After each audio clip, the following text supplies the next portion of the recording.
All right, let's go to Husain Haqqani, who's the former Pakistani ambassador to the U.S. and joins us from Washington, D.C. for more on this. So, Ambassador, you've been watching this. What is your take on where this stands now?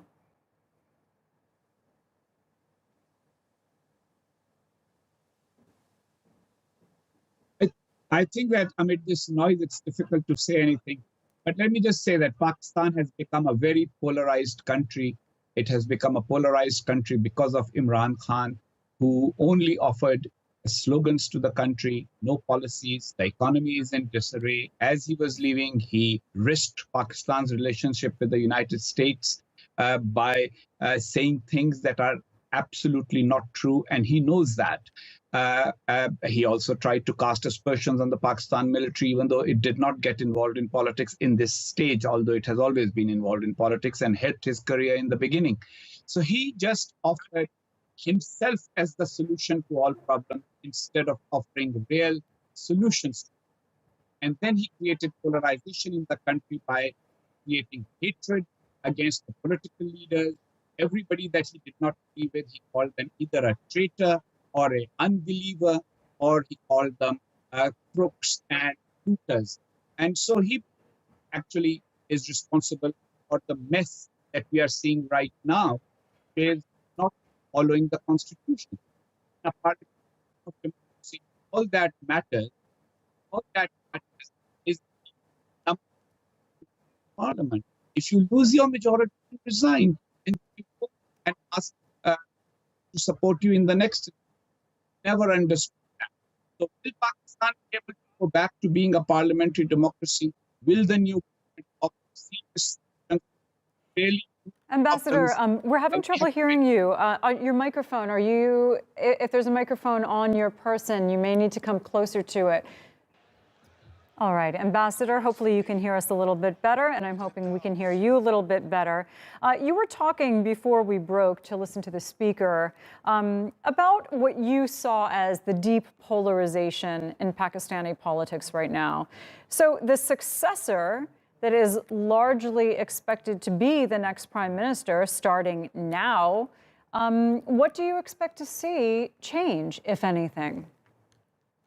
Well, Prime Minister Shahbaz Sharif will probably be a lot better as an administrator than Mr. Imran Khan. He does have his work cut out for him. There are huge challenges, but he has experience of government. He has been Chief Minister of Punjab.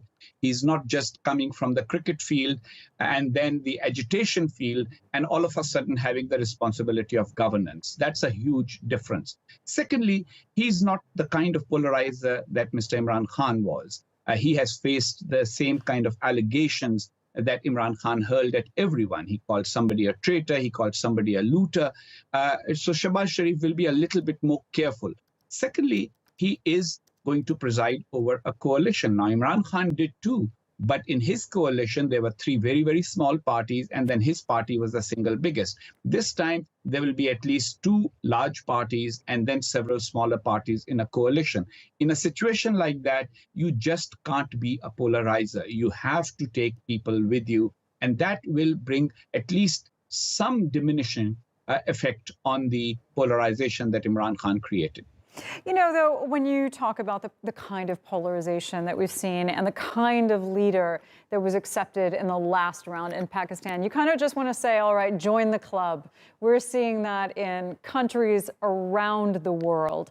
So isn't some of that just the same kinds of sentiments that other people are feeling? I mean, globalization and the inequality that has emerged from that.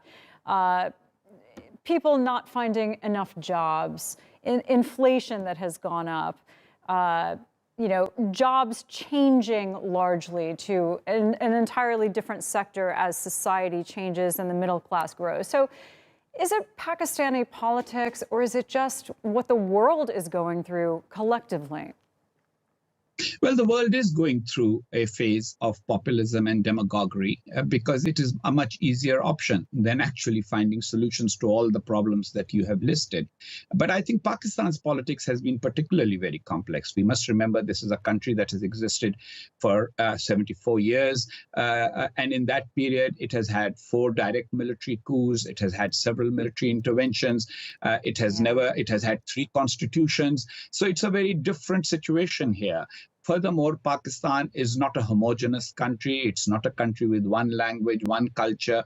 It's not a country that has been there in history for a long time. It's not like Germany or Turkey or France that have been there for a long time. It is a country that was created out of British India in 1947, and its idea was only 7 years old before it was actually created. So it doesn't have the same factors that other countries have. And yes, the demagoguery and populism is the same as anywhere else, but it has some uniquely Pakistani characteristics as well.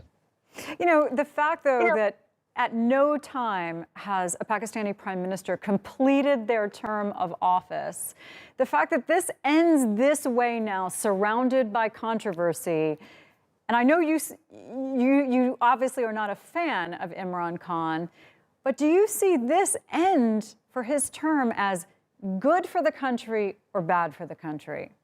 Well, look, it's not for me to say what is good for the country and what is bad for the country. It'll manifest itself. But let me just say one thing. Following the Constitution is usually good as a means of keeping the transition of governments better. So the fact that this has not happened with any military intervention, that it is through Parliament, that I think is a positive. When people say no prime minister has completed their term, they're actually inaccurate. In a parliamentary form of government, there is no term for a prime minister. The term is for Parliament.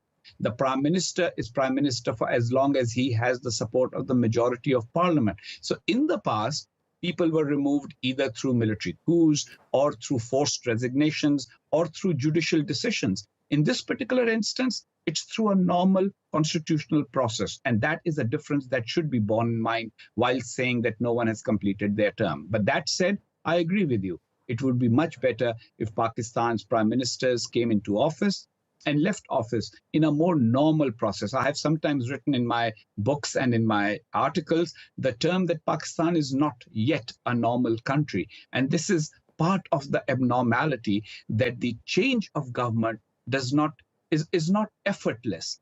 I mean, anywhere else, once any prime minister realizes I just don't have the majority in Parliament, he or she would resign.